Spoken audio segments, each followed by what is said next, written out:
నామానికి స్తోత్రములు కలుగును గాక. క్రీస్తునందు ప్రియమైన దేవుని బిడ్డలారా, ఈ యొక్క ఉదయకాల సమయంలో చేరి దేవుని యొక్క నామాన్ని స్తుతించే గొప్ప భాగ్యాన్ని దేవుడు మనకు అనుగ్రహించాడు. ఈ దినమున ఒక ప్రాముఖ్యమైన విషయాన్ని బైబిల్ గ్రంథంలో ఒక సందర్భాన్ని మనం జ్ఞాపకం చేసుకుంటూ ఉన్నాం. ఐగుప్తు దేశం నుంచి ఇశ్రాయేల్ జనాంగం వారు కొన్ని లక్షల మంది కానాను దేశానికి బయలుదేరారు. మోషే నాయకత్వంలో బయలుదేరినటువంటి సందర్భంలో 40 సంవత్సరముల వారు ఆ యొక్క అరణ్యములో సంచరించిరి అనేటువంటి మాటను మనం చూడగలం. అంతేకాదు, కానీ కొన్ని లక్షల మంది జనాంగం ఐగుప్తు దేశం నుంచి ఇశ్రాయేలు జనాంగం ప్రయాణం చేస్తే కేవలం 2 మాత్రమే కానాను దేశానికి చేరినట్లుగా బైబిల్ గ్రంథంలో మనం చూస్తాం. వారు కాలేబు, యెహోషువ అనబడినటువంటి భక్తులు మాత్రమే వారు గమ్యాన్ని చేరగలిగారు.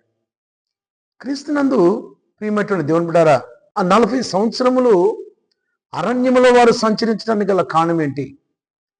కొన్ని దినములలో వారు ఆ యొక్క ఐగుప్తు దేశం నుంచి కానానుకు చేరవలసినటువంటి కొద్ది సమయంలోనే ఇన్ని సంవత్సరములు వారు అక్కడ సంచరించడానికి గల కారణమేమి అని మనం జాగ్రత్తగా గమనిస్తే బైబిల్ గ్రంథంలో ఒక విషయాన్ని దేవుడు మనకు జ్ఞాపకం చేస్తున్నాడు.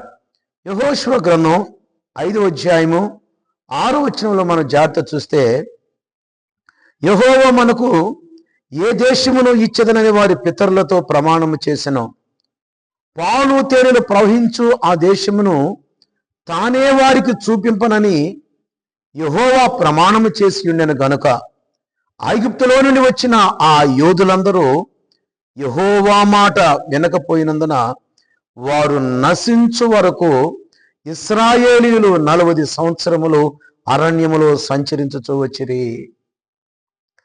క్రీస్తునందు ప్రియమైనటువంటి దేవుని బిడ్డలారా, వారు చేరవలసినటువంటి గమ్యాన్ని చేరకపోవటకు గల కారణం ఏంటంటే బైబిల్ గ్రంథంలో స్పష్టంగా రాయబడినటువంటి ఆ యొక్క మాటను మనం జాగ్రత్తగా చూస్తే, దేవుడు పాలు తేనెలు ప్రవహించి దేశం వారికి చూపునని యెహోవా ప్రమాణము చేసి ఉండెను గనుక ఐగుప్తులో నుండి వచ్చిన ఆ యోధులందరూ యెహోవా మాట వినకపోయినందున 40 సంవత్సరములు వారు అరణ్యములో సంచరించిరి.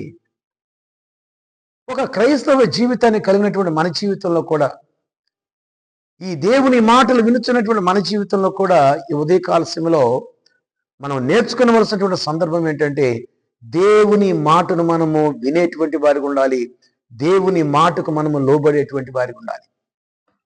దేవుని మాటకు మనం లోబడకపోతే ఇశ్రాయేలు జనాంగం వలె ఏ ఆశీర్వాదమునైతే మనం స్వతంత్రించుకోవాలో, ఏ వాగ్దానమునైతే మనం స్వతంత్రించుకోవాలో, దేవుడు మనకిచ్చినటువంటి ఏ కృపను మనము పొందుకోవాలో పొందుకోలేకపోవటానికి గల కారణం ఇశ్రాయేలు వలె మనము దేవుని మాట తప్పిపోయేటువంటి వారిగా ఉన్నామేమో ఈ ఉదయకాల సమయంలో మనల్ని మనం పరిశీలన చేసుకోవాలి.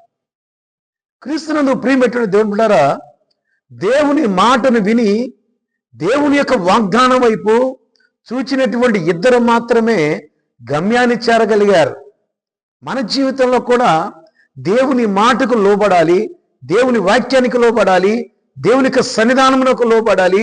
పరిశుద్ధాత్మ దేవునితో ఏ మాట అయితే, ఏ వాక్ అయితే దేవునితో మాట్లాడతాడో ఆ మాటకు మనము లోబడేటువంటి వారికి ఉండాలి.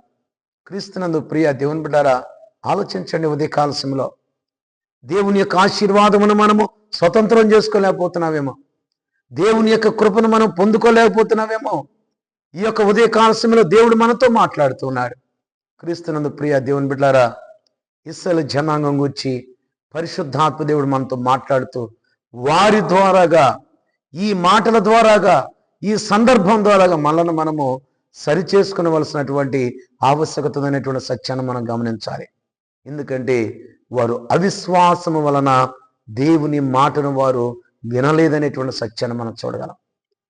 బైబిల్ గ్రంథంలో ఇశ్రాయేలు జనాంగం గురించి వారు అవిశ్వాసముతో ఉన్నారు కాబట్టి దేవుడు వారిని 40 ఏండ్లు ఆ యొక్క అరణ్యములోనే సంచరించేటట్లుగా చేశారు.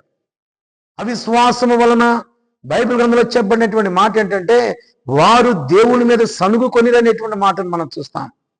అవిశ్వాసము వలన దేవుని మాట వినకపోయిరి అనేటువంటి మాటను మనం చూస్తాం. అవిశ్వాసము వలన దేవుని యొక్క మాటను వారు నిర్లక్ష్యం చేస్తారంట. బైబిల్ గ్రంథంలో ఏమని రాయబడిందంటే దేవునిని వారు అలక్ష్యం చేసినట్లుగా బైబిల్ గ్రంథంలో మనం చూస్తాం. దేవుని యొక్క అవిశ్వాసం వలన మరి ఒక లక్షణాన్ని మనం జాగ్రత్త చూస్తే కొరింథీ పత్రికలో వారు దేవునికి ఇష్టలుగా లేకపోయిరి అనేటువంటి మాటను మనం చూస్తున్నాం. క్రీస్తునందు ప్రియ దేవుని బిడ్డారా, ఈ మాటల చేత మనము ఈ ఉదయకాల సమయంలో సరిచేయబడేటువంటి వారిగా మనం ఉండాలి.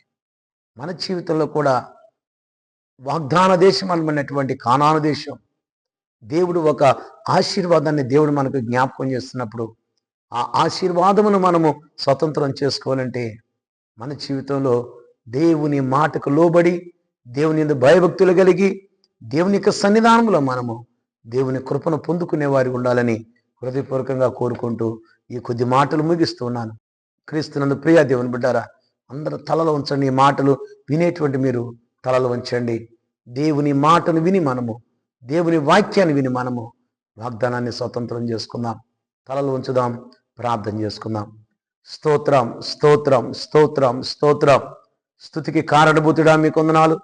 ఈ ఉదయ కాల సమయంలోనైనా ఎవరైతే ఈ మాటలు నాయనా అయ్యా ఈ వాక్యాన్ని వింటున్నారో ప్రభా, వారు నాయన వారి జీవితంలో ప్రభా అయ్యా మీ మాటకు లోబడి, దేవా మీ వాక్యానికి లోబడి, దేవా మీ సన్నిధానమునకు లోబడి, దేవా మీరిచ్చేటువంటి ఆశీర్వాదాన్ని నాయన పొందుకునేటువంటి కృప దయచేయండి.